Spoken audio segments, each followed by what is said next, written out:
Hi, this is Alex from PHP Academy, back with another video for the New Boston.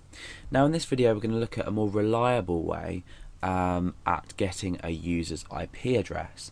Now in previous examples we've used $_server and then we've used remote address. Now this isn't always an accurate depiction of the user's IP address. For example, they might be on a shared network, so they might be, let's say, a router may exist with a few computers, or you may have someone using a proxy.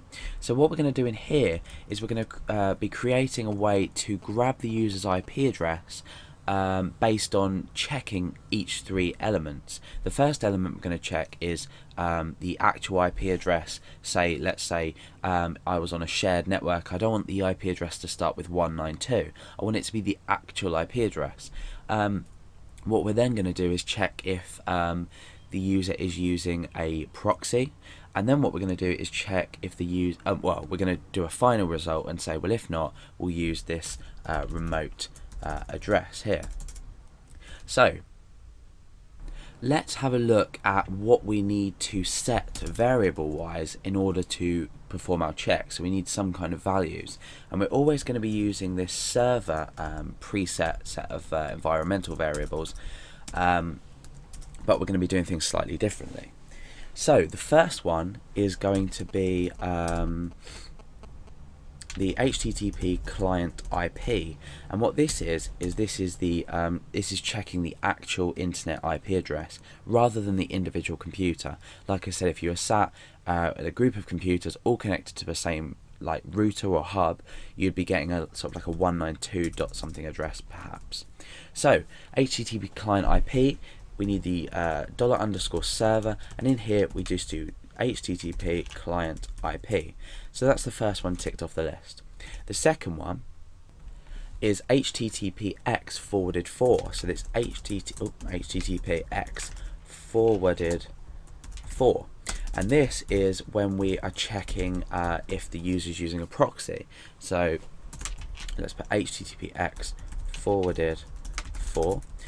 Okay, so the last one is the final decision, if you like. I mean, this is going to be the last option. So that we've already looked at this, so it's $. I'm not really going to talk about it. It's just remote address there. So we need to come up with an if statement to check each one, and we're going to use the exclamation mark, and then we're going to be using empty. So we're going to be saying not empty.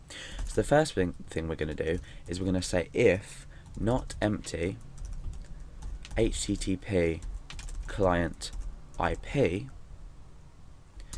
then IP address equals HTTP client IP. Else if, so we're creating an if else statement here, or if else statement, and we're going to say else if HTTPX forwarded for,